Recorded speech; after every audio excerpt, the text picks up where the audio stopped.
존경하는 이미자 위원장님, 그리고 재정경제기획위원회 위원님 여러분, 저는 오늘 기획예산처 장관 후보자로서 막중한 책임감을 가지고 이 자리에 섰습니다.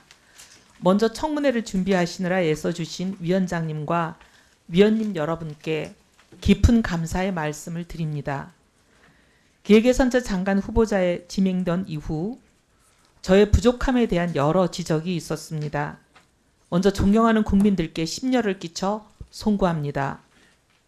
청문위원 여러분, 그리고 저를 장관 후보자로 지명하신 대통령님께도 송구합니다.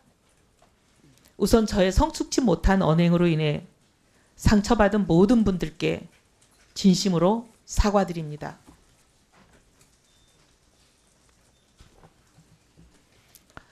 정책에 대한 집념과 결과로만 증명하겠다는 성과에 매몰된 외눈박이로 살아오면서 저와 함께했던 소중한 동료들에게 상처를 드린 점을 제대로 보지 못했습니다. 뼈저리게 반성합니다.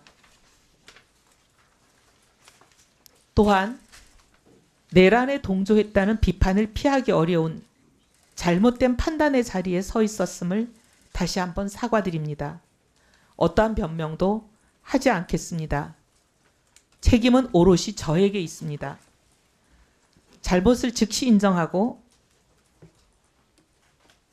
인정하지 못하고 무려 1년이란 긴 세월을 망설임과 침묵 속에서 흘려보냈다는 사실, 즉 이 늦은 사과가 그 자체가 또 하나의 잘못임을 분명하게 인정합니다. 제가 평생 쌓아온 재정정책의 경험과 전문성으로 국민주권 정부의 성공에 단 한 분이라도, 한 부분이라도 기여할 기회를 주신다면 저의 과오를 국정의 무게로 갚으라는 국민의 명령으로 알고 사력을 다하겠습니다. 장관직을 제안받고 깊은 고민을 했습니다. 통합과 협치의 필요성은 늘 제기되지만 지금까지 실질적인 성과는 없었습니다.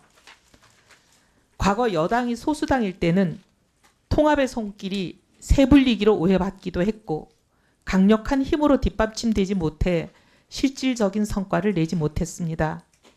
그러나 지금은 거대 야당으로서 세불리기 자체가 필요치 않은 상황에서 나온 통합의 발걸음은 협치의 제도화를 향한 대통령님의 진정성으로 읽혔습니다.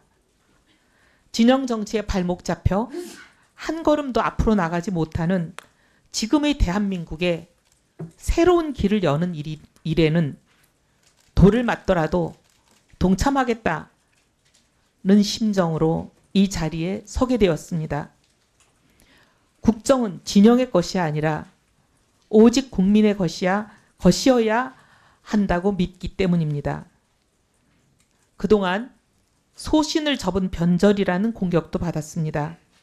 하지만 저는 보수 진영에 속해 있었을 때도 꾸준히 그리고 가장 열심히 경제 민주화의 목소리를 내왔습니다. 최저임금법 개정안, 이자 제한법 개정안, 휠체어 금지법 등을 발의했을 때는 당을 떠나라는 숱한 공격을 받기도 했지만 이겨내 왔습니다. 시장 만능주의에 매몰되어 있는 보수가 아니라 진영을 넘어 오직 국민과 국익을 위한 실용에 방점을 두었기 때문입니다.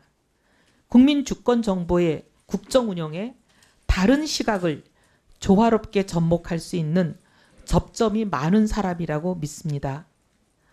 재정도 마찬가지입니다.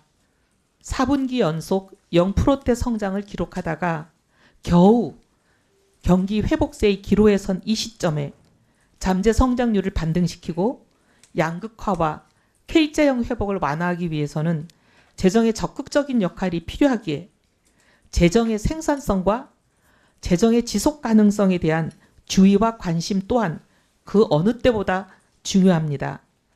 그동안 지출 효율화를 일관되게 주장해온 사람으로서 중복은 걷어내고 누수는 막아내는 일에 성과를 낼 준비가 되어 있습니다. 재정이 필요한 시점에 제 역할을 충실히 하면서도 데이터와 성과 분석에 기반한 재정 운영을 통해서 예산의 효율성을 극대화하는 똑똑한 재정을 하자는 것이 저의 일관된 지론입니다. 국책연구소에서 재정과 복지를 담당했던 6년간의 경험과 국회에서 재정기획위원회와 예결위를 담당한 12년간의 경험을 오롯이 쏟아붓겠습니다. 지금 국가재정과 예산 운영은 과거와는 전혀 다른 차원의 전략과 역할을 요구받고 있습니다. 트럼프 시대 이후 완전히 변화된 국제정세와 새로운 경제질서 속에서 대한민국을 지켜내기 위해서입니다.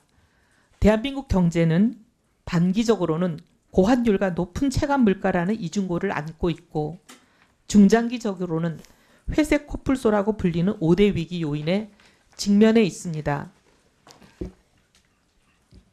인구위기, 기후위기, AI 산업기술의 대격변, 양극화, 지역소멸, 어느 하나 소홀히 할 수 없는 성장 잠재력의 저해 요인들입니다. 중장기적 관점에서 멀리 보고 국가의 미래를 계획하고 예산을 그 계획에 연계시킴으로써 국가 미래 계획의 실현 가능성을 높이겠다는 것이 기획예산처의 출범 이유입니다. 즉 예산을 국가 비전을 실현하는 수단으로 정책 우선순위를 조정하는 도구로 성과 중심의 관리 수단으로 전환하는 임무를 저의 마지막 소명으로 알고 다음 4가지 과업에 저의 모든 역량을 쏟아붓겠습니다. 첫째, 미래 사대를 위한 중장기 발전 전략을 수립하겠습니다. 새로운 성장 패러다임을 제시하겠습니다. 도출된 과제들이 계획대로 실행되어 국민들에게 그 성과를 체감하실 수 있도록 예산과도 긴밀하게 연계하겠습니다. 둘째, 성장과 복지의 동시 달성을 위해 지속 가능한 성장 기반을 확립함으로써 기본권이 보장되는 공동체 실현을 뒷받침하겠습니다. 성장과 복지는 상충되는 목표가 아니라 함께 갈 수밖에 없고 함께 가야 한다는 소신으로 사회 안전망을 촘촘히 재정비하겠습니다. 특히 AI 대전환의 시기를 맞아 성장의 과실이 한쪽에 치우치지 않고 모든 국민들께 골고루 분배될 수 있는 새로운 복지 패러다임에 대해서도 깊이 고민하겠습니다. 셋째, 재정을 성장의 마중물로 삼고 동시에 재정의 지속 가능성도 확보하는 선순환 구조를 구축하겠습니다. 유사 사업, 중복 사업을 정비하고 의무 지출, 경직성 지출 등등을 재구조화하는 재정 혁신을 선도하는 것이 기획예산처의 존재 이유입니다. 고강도 재정 혁신을 통해 마련한 재원을 인공지능과 첨단 전략 산업 등 국가의 생존이 걸린 핵심 분야에 집중 투입하여 경제의 대도약의 발판을 마련하겠습니다. 넷째, 국민이 주인이 되는 열린 재정을 실현하겠습니다. 참여와 소통의 재정을 열어가겠습니다. 이를 위해서 국가 예산의 편성부터 집행, 평가, 결산에 이르는 전 과정에 실질적인 국민 참여를 보장하고 재정 정보를 투명하게 공개하겠습니다. 또한 국민의 대표인 국회를 국전의 동반자로 모시겠습니다. 존경하는 위원장님 그리고 위원 여러분, 저는 오늘 제 역량과 자질에 대해 국민 여러분의 눈높이에서 엄중히 검증받겠습니다. 저에 대한 비판은 겸허히 수용하고 또 뼈저리게 반성하겠습니다. 하지만 저에게 국가를 위해 일할 마지막 기회가 주어진다면 그 비판을 국민께서 체감하실 수 있는 성과로 돌려드리겠습니다. 여러 현안에 대한 저희 생각은 위원님들의 질의에 대한 답변을 통해 상세히 소명드리겠습니다. 감사합니다.